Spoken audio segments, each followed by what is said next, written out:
కూటమి ప్రభుత్వం తీసుకున్న ప్రభుత్వ మెడికల్ కళాశాలను ప్రైవేటీకరణ చేస్తున్న దిశగా ప్రజా వైద్యం ప్రజల హక్కు అనే నినాదంతో ఒక ప్రతిపక్ష పార్టీగా వైఎస్ఆర్సీపీ పార్టీ గౌరవనీయులు వైఎస్ఆర్ పార్టీ జాతీయ అధ్యక్షులు మాజీ ముఖ్యమంత్రులు వైఎస్ జగన్మోహన్ రెడ్డి గారి ఆదేశాల మేరకు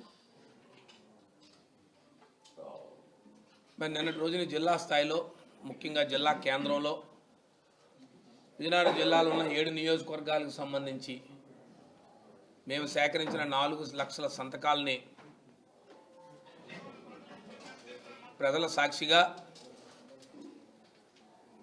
మరి పెద్ద ఎత్తున నిన్న వైఎస్ రాజశేఖర రెడ్డి గారి విగ్రహమైనటువంటి సిఎంఆర్ జంక్షన్ నుంచి మరి కంజకాపేశ్వర కోవిల్ మీదుగా గంటస్తంభం మీదుగా సుమారు 2.5 కిలోమీటర్ల పైచిలకు ఉన్న మున్సిపల్ ఆఫీసు రాజశేఖర గారి విగ్రహం వరకు ఒక పెద్ద ఎత్తున భారీ ర్యాలీని నిర్వహించాం. మరి మీ అందరికీ తెలుసు నిన్నటి రోజుని పెద్ద ఎత్తున ర్యాలీ విజయవంతమైంది. పెద్ద ఎత్తున వైఎస్ఆర్సీపీ శ్రేణులు పాల్గొన్నారు. మరి ముఖ్యంగా పెద్ద ఎత్తున ప్రజలు కూడా భాగస్వాములు అయ్యారు. ఎవరైతే ఈ ప్రైవేటీకరణ వ్యతిరేకంగా పెద్ద ఎత్తున ప్రజల భాగస్వాములు కావడం చాలా సంతోషకరం. ఎవరైతే ఈ ప్రైవేటీకరణ వ్యతిరేకిస్తున్నారో ముఖ్యంగా విద్యార్థులు కానీ లేదు తటస్థులు కానీ మేధావులు కానీ అనేక మంది దీంట్లో పాల్గొన్నారు నిన్నటి రోజుని. మరి పత్రికా సమక్ష సాక్షిగా నేనంతా మీ అందరూ కూడా ఉన్నారు, మీడియా సాక్షిగా. నిన్న పెద్ద ఎత్తున ఆ కార్యక్రమం విజయవంతమైనందుకు మీ ద్వారా జిల్లాలున్న 7 నియోజకవర్గాల మా అసెంబ్లీ నియోజకవర్గ ఇన్ఛార్జీలకి, ఆ నియోజకవర్గంలో వైఎస్ఆర్సీపీ పార్టీ శ్రేణులందరికీ కూడా ప్రత్యేకించి పేరు పేరున ప్రతి ఒక్కరికి మీ ద్వారా కృతజ్ఞతలు తెలియజేస్తా ఉన్నాను. ఎందుకంటే ప్రజల పక్షాన ఒక సామాజిక బాధ్యతగా ఈ ప్రభుత్వం తీసుకున్న నిర్ణయానికి వ్యతిరేకంగా పార్టీ అధ్యక్షుడు తీసుకున్న నిర్ణయాన్ని శిరసావిస్తూ పెద్ద ఎత్తున ప్రజల భాగస్వాములు చేసి ప్రజలను ఆలోచింపచేసి ఈ ప్రభుత్వం తీసుకున్న నిర్ణయం తప్పు అని దీన్ని వెనక్కి తీసుకోవాలని చెప్పి ఇవాళ కూటమి నాయకులే ఆలోచన చేసే విధంగా ఇవాళ వైఎస్ఆర్సీపీ శ్రేణులు పెద్ద ఎత్తున ప్రజలకు అవగాహన కల్పించారు. దానికి ప్రత్యేకంగా వారందరికీ కూడా వైఎస్ఆర్సీపీ శ్రేణులకి ముఖ్యంగా మా నియోజకవర్గ ఇన్ఛార్జీలందరికీ కూడా ధన్యవాదాలు తెలియజేస్తా ఉన్నాను. మరి నిన్నటి రోజు ర్యాలీని పెద్ద ఎత్తున విజయవంతం చేసిన ముఖ్యంగా మా నియోజకవర్గ కేంద్రమైన అసెంబ్లీ నియోజకవర్గ మాజీ శాసనసభ్యులు మాజీ డిప్యూటీ స్పీకర్ కోలగట్ల వీరభద్రసాగర్ నేతృత్వంలో కూడా పెద్ద ఎత్తున వారి భాగస్వామ్యంతో నిన్నటి రోజుని ఈ కార్యక్రమాన్ని విజయవంతం చేశాం. మరి దాంట్లో శాసనమండలి సభ్యులు మా శాసనమండలి ప్రతిపక్ష నేత పెద్దలు బొత్స సత్యనారాయణ గారు కూడా పాల్గొనడం చాలా సంతోషకరం. వారు పాల్గొనడం కూడా జిల్లాలో వైఎస్ఆర్సీపీ శ్రేణులకి ప్రజలకి ఒక ఉత్సాహాన్ని ఇచ్చింది. ఎందుకు చెప్తున్నామంటే ఇవన్నీ దీంట్లో పెద్ద ఎత్తున మీడియా పాత్ర కూడా ఉంది. మేము ఈ కార్యక్రమం మొదలుపెట్టిన దగ్గర నుంచి మీడియా సోదరులందరూ కూడా ప్రతి ప్రాంతంలో కూడా మీరు కూడా ఈ కార్యక్రమాన్ని ఎప్పటికప్పుడు కవరేజ్ ఇస్తూ ఈ కార్యక్రమంలో మీరు కూడా పెద్ద ఎత్తున భాగస్వాములు అయినందుకు మా మీడియా సోదరులందరికీ కూడా ప్రత్యేకంగా నేను కృతజ్ఞతలు తెలియజేస్తూ, మీరే కాకుండా సుమారుగా 6 నియోజకవర్గాలు ఉన్న మిగతా మా పాత్రికేయ మిత్రులు కానీ మీడియా మిత్రులు కానీ ప్రత్యేకంగా వారికి కూడా నేను మీ ద్వారా ధన్యవాదాలు తెలియజేస్తా ఉన్నాను. ఇంతటి కార్యక్రమాన్ని, ఇంత పెద్ద ఎత్తున ఈ కార్యక్రమాన్ని, ఈ జరుగుతున్న కార్యక్రమం అంతా కూడా ఇది ప్రజల కోసం ఒక రాజకీయ కోణంతో ఒక సామాజిక కోణంతో వైఎస్ఆర్సీపీ శ్రేణులు వైఎస్ఆర్సీపీ అధ్యక్షుడు తీసుకున్న నిర్ణయానికి ముఖ్యంగా వైఎస్ఆర్సీపీ సోషల్ మీడియా ప్రత్యేకించి మా సోషల్ మీడియా పెద్ద ఎత్తున అవగాహన కల్పించి ఈ ప్రైవేటీకరణ చేస్తే వచ్చే దుష్ఫలితాలని ప్రజలకు సోషల్ మీడియా ద్వారా అవగాహన కల్పించిన ప్రజలందరికీ కూడా ముఖ్యంగా మా సోషల్ మీడియా సైనికులందరికీ కూడా వైఎస్ఆర్సీపీ సోషల్ మీడియా సైనికులకు ప్రత్యేకంగా నేను కృతజ్ఞతలు తెలియజేస్తా ఉన్నాను. ఎందుకంటే ప్రజలు దినదినాన్న మొట్టమొదటి, ఎందుకంటే ప్రభుత్వం తాలూకు విధానం ఆలోచన మారింది. మరి ఇవాళే చూసాం ప్రధానమైన పత్రికల్లో సాక్షాత్తు ముఖ్యమంత్రి గారు చెప్తా ఉన్నారు, లేదు పీపీపీ విధానం పార్లమెంటరీ కమిటీ ఏదో ఆమోదం తెలిపిందని చెప్పి. అంతేగాని ఎక్కడా కూడా ఈ దేశంలో విధానం మొదలుపెట్టారనో, లేదా పలానా రాష్ట్రంలో విధానం ఉందనో, లేదా మన రాష్ట్రంలోని విధానం చేశామనో ఇలాంటివి ఎక్కడా కూడా వారి మాటల్లో లేవు. అంటే వారు మొదలుపెట్టినప్పుడు అదే పీపీ విధానం చాలా గొప్పది, దీనిలో అంతా మేమే చేస్తాం, మేమే ఉంటాం, ఏదో రకరకాలైన భాగస్వామిగా వాళ్ళు చెప్పారు. అసలు ఎక్కడా తేడా లేదు. ఇక ఈ విద్య వైద్యం, ముఖ్యంగా మెడికల్ విద్య వైద్యం ఇక ఈ రాష్ట్రంలో ప్రైవేటైజేషన్ చేసేద్దాం అన్న మూడ్లో మొదలుపెట్టిన ఈ ప్రభుత్వం మరి ఇవాళ దాన్ని ఈ కాలేజీలని ఏ రకంగా వెనక్కి తీసుకోవాలన్న ఆలోచనతో వాళ్ళు ఉన్నారన్న విషయం అర్థమవుతా ఉంది. కానీ తీసుకుంటే జగన్మోహన్ రెడ్డి గారి పేరు వస్తుంది, వైఎస్ఆర్సీపీ పార్టీకి పేరు వస్తుంది. వారు తీసుకునేంత పెద్ద ఎత్తున ప్రజాసంఖ్య మంచి కార్యక్రమం, మన కార్యకర్తలు మన కేడర్లో కూడా వ్యతిరేకత కలుగుతూ ఉంది, మన కూటమిలో కూడా దీని మీద మిశ్రమైన ఆలోచన ఉంది అనే విషయాన్ని వాళ్ళు గ్రహించారు. మరి వారి మాటల్లో కూడా అర్థమవుతూ ఉంది. ఏది ఏమైనప్పటికి కూడా రేపు ఈ సేకరించిన సంతకాలతో 18వ తారీఖుని మా మాజీ ముఖ్యమంత్రి నేతృత్వంలో, మా పార్టీ అధ్యక్షుల నేతృత్వంలో గవర్నర్ గారికి సమర్పించడం జరుగుతూ ఉంది. మరి దాని తర్వాత కూడా ఖచ్చితంగా చెప్తా ఉన్నాం, ఈ ప్రభుత్వం వెనక్కి తీసుకునేంత వరకు, ఈ ప్రభుత్వం ప్రైవేటీకరణ పీపీపీ మోడల్ వెనక్కి తీసుకొని ఏదైతే గత ప్రభుత్వంలో తీసుకున్న నిర్ణయాన్ని యథాస్థితిగా కొనసాగించే విధం వరకు ఖచ్చితంగా మేము పోరాటం చేస్తూ ఉంటాం, ప్రజల పక్షాన ఉంటాం. వైఎస్ఆర్సీపీ పార్టీ ఎప్పుడు పేదల పట్ల, మధ్యతరగతి కుటుంబాల పట్ల, బడుగు బలహీన వర్గాల పట్ల ఎప్పుడు కూడా చిత్తశుద్ధితో పనిచేస్తూ ఉంటుంది. దాని నిదర్శనమే ఈ కార్యక్రమం అని చెప్పి మీ ద్వారా తెలియజేసుకుంటూ, నిన్నటి రోజుని గౌరవ మంత్రి గారు కొండపల్లి శ్రీనివాసరావు గారు పత్రికా సమావేశం పెట్టి వారు కొన్ని అంశాలు మాట్లాడారు. వారు మాట్లాడిన ఒక్కొక్క అంశం మీద నేను వివరణిస్తూ ఉంటాను. ముఖ్యంగా వారి నుంచి ఈ మాటలు వారి నుంచి వస్తాయని నేను ఆలోచన చేయలే. కారణం, వారు గ్రామీణ ప్రాంతం నుంచి వారు వచ్చిన వాళ్ళు, వారి రాజకీయ నేపథ్యం కూడా గ్రామీణ ప్రాంతాల నుంచి వచ్చింది. ముఖ్యంగా విశాఖపట్నం, విజయనగరం, శ్రీకాకుళం, ఈ రెండింటిలో విజయనగరం, శ్రీకాకుళం చూస్తే తలసరి ఆదాయం ఇప్పటికి కూడా ఉమ్మడి రాష్ట్రంలో కూడా మనమే దిగుని ఉండేవాళ్ళు.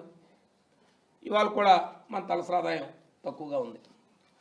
కారణం, ఇక్కడ పేద బడుగు బలహీన వర్గాల వారు, ఎక్కువగా రైతు కూలీలు, వ్యవసాయ ఆధారిత ప్రాంతం, ఈ ప్రాంతాల్లో మనం నివసిస్తూ ఈ ప్రాంతం నుంచి ప్రాతినిధ్యం వస్తున్న వాళ్ళని, ముఖ్యంగా వారు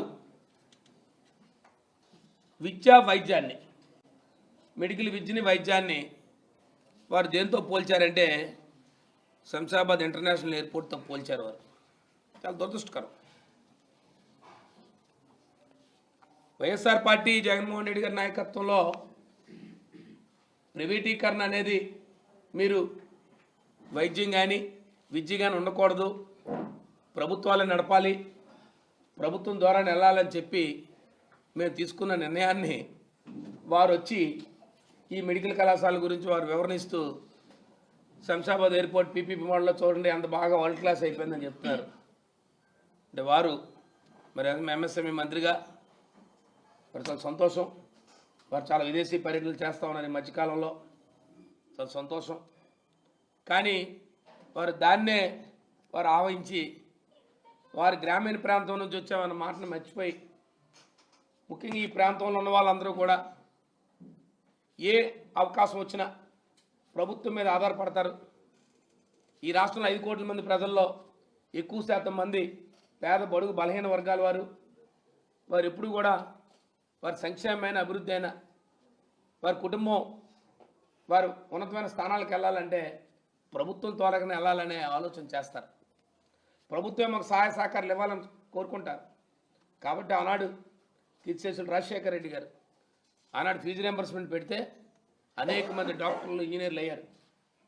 ప్రభుత్వం చదివించింది కాబట్టే పేదవాళ్ళు కూడా ఈరోజు కూడా చాలామంది ఇవాళ సూపర్ స్పెషాలిటీ డాక్టర్లు మన కళ్ళ ముందు కనబడుతూ ఉన్నారు. అనేక మంది ఇంజనీర్లు ఉన్నారు. అనేక మంది విదేశాల్లో కూడా చాలా పెద్ద ఎత్తున మంచి మంచి స్థానాలు ఉన్నారు. ఈ ప్రాంతాల్లో కూడా ఉన్నారు. ఎందుకు చెప్తున్నామంటే అవన్నీ ప్రభుత్వాలు ఆ రోజు ఆదుకోబట్టే, ప్రభుత్వాలకు ఆ మంచి ఆలోచన రాబట్టే ఆ నాయకులకి. ఇక వైద్యంకి వచ్చేసరికి ఇవాళ మెడికల్ కళాశాలలు పెడుతున్నాము అంటే మెడికల్ కళాశాల ద్వారా ఒక 500 బెడెడ్ హాస్పిటల్ వస్తుంది. దాంట్లో సూపర్ స్పెషాలిటీ వైద్యం వస్తుంది. ఒక పేదవాడికి ఏదైనా ఇబ్బంది వస్తే ఇగో నాకు అర్జెంటుగా ఇక్కడే హాస్పిటల్ ఉంది, పరిగెట్టి వెళ్ళిపోదాంలే, నన్ను ఈ ప్రభుత్వం ఆదుకుంటుంది, నాకు ప్రభుత్వ వైద్యం ఉందనే ఆలోచన వస్తుంది తప్ప నువ్వు ప్రైవేట్ వారి దగ్గరికి వెళ్తే మీరు ఎందుకు జిఎంఆర్ ఎయిర్పోర్ట్తోనో లేకపోతే శంషాబాద్ ఎయిర్పోర్ట్తోనో పోలుస్తారు? మీ పక్కనున్న మీ పార్లమెంట్ సభ్యుడున్న గాయత్రి మెడికల్ కాలేజ్ ఉంది, సాక్షాత్ మీ పార్లమెంట్ సభ్యుడిది, వారే దానికి నిర్వహిస్తున్నారు, వారి కుటుంబ సభ్యులే వారు. ఇవాళ గీతం మెడికల్ కాలేజ్ వెళ్ళండి, అక్కడ ఏమైనా వైద్యం ఏమైనా ఉచితంగా దొరుకుతుందని చూడండి, అక్కడ ఏమైనా ఖాళీ సీట్లు ఉచితంగా ఇస్తారని చూడండి. మీరు వచ్చి సవాళ్ళు అంటారు, ఏదో చెప్తారు. ఎందుకు మీతో సవాలు?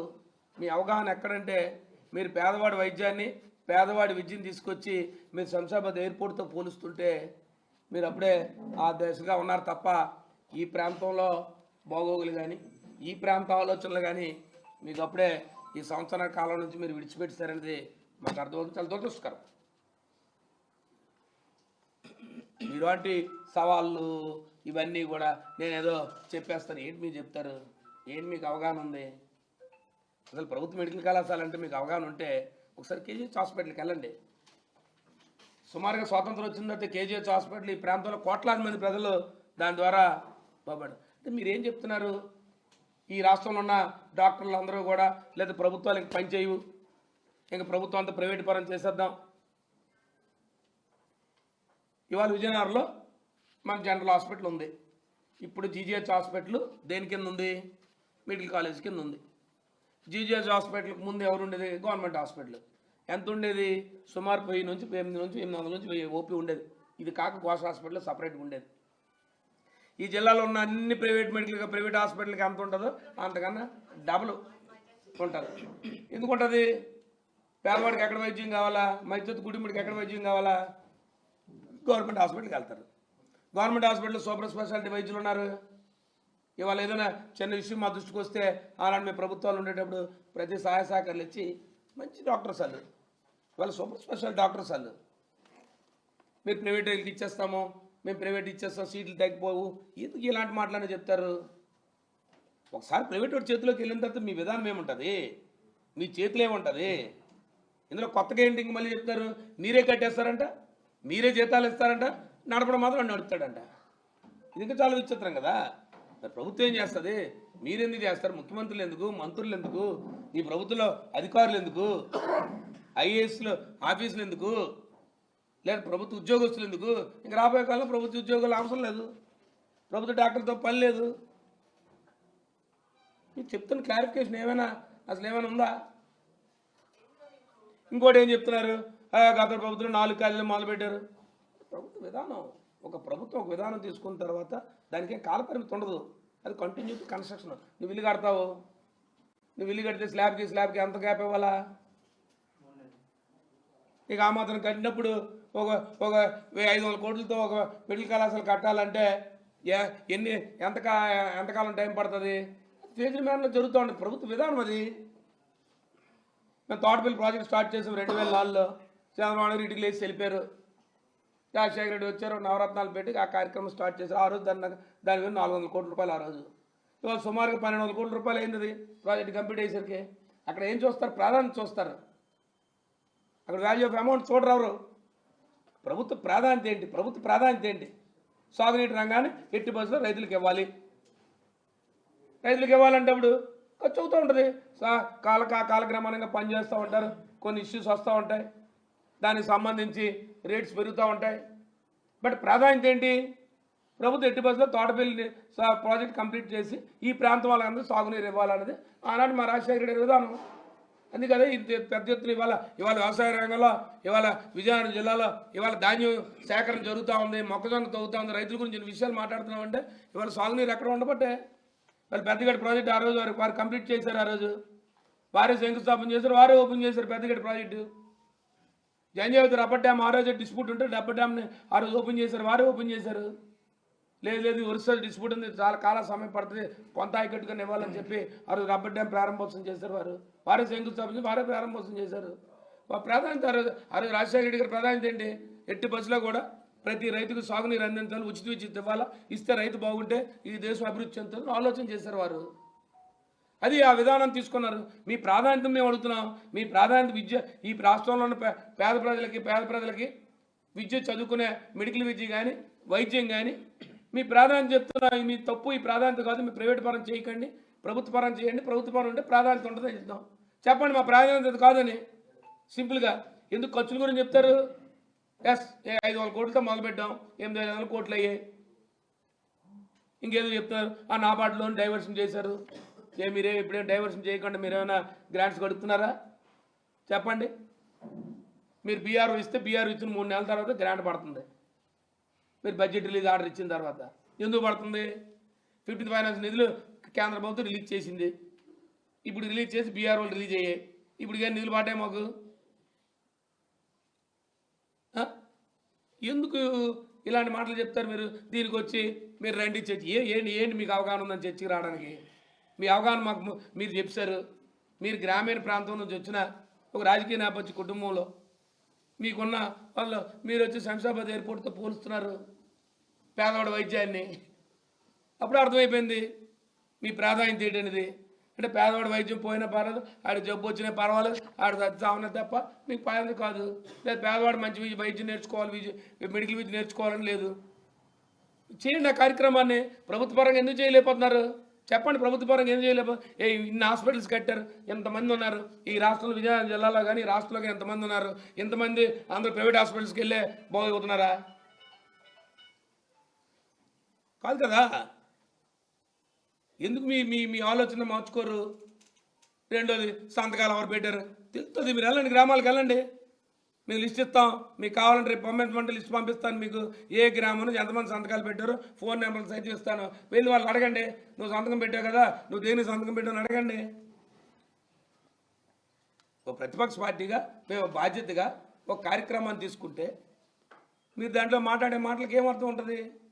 కాబట్టి ఒక బాధ్యతాయుతమైన స్థానంలో ఉన్నవాళ్ళు, ఉన్నతమైన స్థానంలో ఉన్నవాళ్ళు మీరు ప్రభుత్వ విధానాన్ని, ఈ ప్రాంతంతో పరిస్థితుల్ని అవగాహన చేసుకొని చెప్పాలే తప్ప డబ్బు ఖరీదైపోయింది, వయసు పెరుగుతుంది. పెరండి. గవర్నమెంట్ హాస్పిటల్ మన గవర్నమెంట్ హాస్పిటల్ బాగుపెట్టి జిల్లా ఏర్పడింది. ఎన్ని సంవత్సరాల తర్వాత మనం కట్టుకున్నాం అన్ని బిల్డింగ్లు. ఏంది మీ అందరికీ తెలుసు, జేఎన్టీ కాలేజ్ ఉంది. రాజశేఖర రెడ్డి గారు ఆ రోజు జేఎన్టీ కాలేజ్ మనకి ఇచ్చారు. జేఎన్టీ కాలేజ్ పూర్తి చేసుకుని వాళ్ళు యూనివర్సిటీ చేసుకున్నాం. ఎన్నాళ్ళు పడింది జేఎన్టీ కాలేజ్ ప్రారంభోత్సవం చేసినప్పుడు? అన్ని బిల్డింగ్స్ అయిపోయా. ఇవాళ జేఎన్టీ కాలేజ్ పెద్ద క్యాంపస్ అయింది. ఇవాళ గురజాత జేఎన్టీ క్యాంపస్ని యూనివర్సిటీ చేసుకున్నాం. ఎందుకు చేసుకున్నాం? యూనివర్సిటీ ఎందుకు అయింది? ఆ రోజు ప్రారంభించబట్టే కదా ఇవాళ యూనివర్సిటీ అయింది. అభివృద్ధి అనేది నిరంతరం జరుగుతూ ఉంటుంది. ప్రభుత్వ విధానం ఏంటి అనేది ఇక్కడ ముఖ్యం. మా ప్రభుత్వ విధానం విద్య కానీ వైద్యం కానీ ఎట్టి బస్సులో ప్రైవేటీకరణ చేయకూడదు, ఎట్టి బస్సులో ప్రభుత్వాలే దాన్ని నడపాలని మా విధానం. మా విధానంతో 17 మెడికల్ కళాశాలలు ప్రారంభించాం. మీ విధానం ఏంటి? ప్రైవేటేషను. మా విధానం అది కాదు. క్లారిటీగా చెప్పండి. దానికి ఎందుకు దొంగతిడి మాట ఇటు అటు ఇది సీట్లు ఇస్తారు అవి ఇస్తారు అవన్నీ మాకు తెలిసి మేమే పెట్టాం కదా. సీట్లు ఇచ్చినా దాన్ని ఫైనాన్షియల్గా రిస్టోర్ అవడం కోసం, కొంత కాపస్ ఫండ్ రిస్టోర్ అవడం కోసం బి కేటగిరీ సి కేటగిరీ సీట్లు పెట్టాం కదా. ఈ కొత్తగా మీరు చెప్పేది ఏంది ఆ విధానం? మీరు చెప్పేది ఏంది విధానం? మేమే పెట్టాం కదా రోజు. ఆ మెడికల్ కాలేజ్ ఎస్టాబ్లిష్ అవ్వడం కోసం, ఫైనాన్షియల్గా స్ట్రగుల్ అవ్వకుండా ఉండడం కోసం బి కేటగిరీ సి కేటగిరీ పెట్టాం కదా సీట్లు. అది కూడా ప్రభుత్వం నిర్ణయించింది కదా. ధరలో రేట్స్ ఫిక్స్ చేసి దానికి అవకాశం ఉంటే దాన్ని ఎఫర్ట్ చేసుకుంటారు. కానీ మీ కాన్సెప్ట్ ఏంటి? ప్రభుత్వ ఆధీనంలోనే ఉండాలి, అవసరం ఉన్నప్పుడు ప్రభుత్వం కూడా దాన్ని నిధులు ఇస్తూ ఉంటుంది, దాని సస్టైనబిలిటీ ఉండాలి. మీరు అది నేర్చుకోండి, ముందు తెలుసుకోండి. అసలు ప్రభుత్వ మెడికల్ కళాశాల అంటే ఏంటి, ప్రైవేట్ మెడికల్ కళాశాల అంటే ఏంటి. మీరు వెళ్ళండి మీ గీతంకి వెళ్ళి మీ గీతం మెడికల్ కళాశాలకు వెళ్ళండి. ఒక పేషెంట్ తీసుకొని మీ ఊరు నుంచి వాళ్ళు ఏం అడుగుతారు కొనుక్కోండి. మరి దాంట్లో కూడా కొంత పర్సంటేజ్ ఆఫ్ ఫ్రీ మెడిసిన్ వైద్యం చేయాలని ఉంది కదా. ఆ రోజు ఉన్న ఎంసీఏ నార్మ్స్లోనే ఉంది. మీరు చేస్తున్నారు. వాళ్ళు ఏమైనా ఎవరిని అడగగలరా? వాళ్ళకేమైనా పర్యవేక్షణ ఉందా? ఎవరైనా ఏ అధికారి వెళ్ళి నువ్వెందుకు చేయలేదు ఎవరిని పర్యవేక్షణ? మనకు మీమ్స్ ఉంది. మీమ్స్లోకి వెళ్ళి నువ్వు ఎందుకు ఫ్రీ వైద్యం చేయవని ఎవరిని అడిగితే పర్యవేక్షణ ఉందా? ఏమిటి ప్రైవేట్ వాడు చాలా మా పని మేము చూసుకొని మీ పని మీరు చూసుకుని అంటారు. ఇవాళ నిర్వీర్యం చేస్తారు. ఎంత నిర్వీర్యం చేస్తారంటే రోజు వాళ్ళ పత్రికల్లో చూస్తారు, మీరే చూస్తారు. ఇవాళ టీవీ ఛానల్, వాళ్ళ టీవీ ఛానల్లో కొన్ని ఛానల్లో మొత్తం ఆరోగ్యశ్రీని పూర్తి నిర్వీర్యం చేస్తారు. ఇవాళ ఆరోగ్యశ్రీ అంటే ఇవాళ ఎవరైనా పేషెంట్ హాస్పిటల్కి వెళ్ళే పరిస్థితి లేకుండా చేస్తారు. ఒకప్పుడు ఎవరికైనా ఏదైనా వస్తే నా ఆరోగ్యశ్రీ కార్డు పట్టుకెళ్తే చాలు నాకు వైద్యం జరిగిపోద్దనే భావన నుంచి ఇవాళ ఎక్కడ కార్పొరేట్ వైద్యం అనేది ఇవాళ మీరు పెట్టింది ఏంటి? రాజశేఖర రెడ్డి గారు పెట్టారు. ఉద్దేశం ఏంటి? ప్రభుత్వ వైద్యం చేయిస్తుంది. అది ఎంత ఖరీదైనా నీకు అవకాశం ఉంటే కార్పొరేట్లో కూడా చేసుకోమని, హాస్పిటల్లో కూడా. ఇవాళ కొత్తగా మీరు పీపీపీ పెట్టడం ఏదో కొత్తగా విధానం తెచ్చినట్టు చెప్తారేంటి? మేము కూడా ఆ రోజు చెప్పాం. ఆ రోజు లేదా ఆరోగ్యశ్రీలో కార్పొరేట్ వైద్యం అపోలో హాస్పిటల్కి వెళ్ళొచ్చు, మెడికవర్కి వెళ్ళొచ్చు, వెళ్తున్నారు. అది ప్రైవేట్ హాస్పిటల్ కదా. కానీ ఎవరు దాన్ని డబ్బు పే చేసేది? ప్రభుత్వం. ఏమైనా తక్షణంగా ఇక్కడ ఏమైనా ఇబ్బంది వచ్చినా వాడికి ఎక్కడ వాడి ఆరోగ్యానికి ఎక్కడ ఇబ్బంది రాకూడదని ప్రభుత్వం తీసుకున్నాను. రాజశేఖర రెడ్డి తీసుకున్నారు. అనంత మాత్రాన ప్రభుత్వం డబ్బు హాస్పిటల్స్ చెల్లించిన మాత్రం అది ప్రైవేటేషన్ కాదే. మీరు ఇవాళ కొత్తగా ప్రైవేటేషన్ అని చెప్తారండి. మళ్ళీ ఇదేదో ప్రైవేటేషన్ ప్రభుత్వ ఆధీనంలో ఉంటుంది, ప్రభుత్వమే కట్టేస్తుంది. కొత్త రకం దోపిడీ. మీరే కట్టేయడం ఏంటి? మీరే అన్నీ చేయడం ఏంటి? మీరు రోజు రన్ చేయని చెప్పడం ఏంటి? ఏ ప్రభుత్వంలో మనకేమో అంత వ్యవస్థ లేదా? మనకు అంత సత్తా లేదా? మీరు నడపగలిగే అంత మీదే ప్రభుత్వం అధికారులు లేరా? ఏ అధికారులు కదా. ఇవాళ ఎవరైతే మెడికల్ కళాశాలలో ఆ రోజు వాళ్ళే కదా ఉన్నారు. ఇన్ని పెయిడ్ మెడికల్ కళాశాలలు వెళ్ళి రాష్ట్రంలో దేశంలో ఏ రాష్ట్రంలో లేనిది తీసుకొచ్చారు, శాంక్షన్ తీసుకొచ్చారు జగన్మోహన్ నాయకత్వంలో. 17 మెడికల్ కళాశాలలు, ప్రభుత్వ మెడికల్ కళాశాలలు ఒకేసారి రావడం అనేది ఉమ్మడి రాష్ట్రం కాదు, విడిపోయిన రాష్ట్రం. కొత్త ఆంధ్రప్రదేశ్లో ఎక్కడ ఉందా? తెచ్చారంటే ఇవన్నీ ఎలా చేశారు? ఆ రోజు మాకు చిత్తశుద్ధి. కాబట్టి గౌరవ మంత్రి గారు ఏదైనా వివరణ ఇచ్చేటప్పుడు, మాట్లాడేటప్పుడు ఈ ప్రాంత పరిస్థితులేంటి, ఈ ప్రాంతంలో ఉన్న ప్రజలేంటి, మీరు ఏ ప్రాంతం నుంచి వచ్చారు అది మాట్లాడడం మాని మీరు వచ్చి ఇలాంటి మాటలు మాట్లాడడం చాలా దురదృష్టకరం. ఎప్పటికైనా మీ ఆలోచన మార్చుకోండి. ఈ ప్రాంతంలో ఉన్న పరిస్థితులు తెలుసుకోండి. మీరే చెప్పారు జీడిపి వచ్చి తక్కువ అని. జీడిపి తక్కువ అంటే ప్రైవేట్ దగ్గరికి వెళ్తే వైద్యం చేస్తాడా? ప్రైవేట్ ఆక్షన్ పడతాడు. ఆక్షన్ ప్రైవేట్ ఎందుకు చేయాలి? అన్నీ నువ్వే కడితే ప్రైవేట్ ఎందుకు చేయాలా? నేను మిడిల్ కళాశాల మేము ప్రారంభించాం కదా, వాళ్ళు గవర్నమెంట్ డాక్టర్సే కదా వచ్చారు. ప్రిన్సిపాల్స్ కానీ డాక్టర్స్ కానీ అందరూ ఉన్నారు. వాళ్ళు చేయలేదా? ఇప్పుడు ఆల్రెడీ ఎన్ఎంసీ సీట్లు కూడా, పీజీ సీట్లు కూడా వచ్చాయి కదా. ఇప్పుడు పీజీ సీట్లు కూడా వచ్చాయి కదా. కూడా ఇంతకన్నా ఏం మార్పు వస్తుంది వాళ్ళు చేస్తే? ఎవరు రాకుండా వాళ్ళు శుభ్రంగా అమ్ముకుంటారు, వ్యాపారం చేస్తారు. మీకు వెనకాతల నుంచి ముట్టుముడుకుని ముడతాయి. అది మీరు చెప్పరు.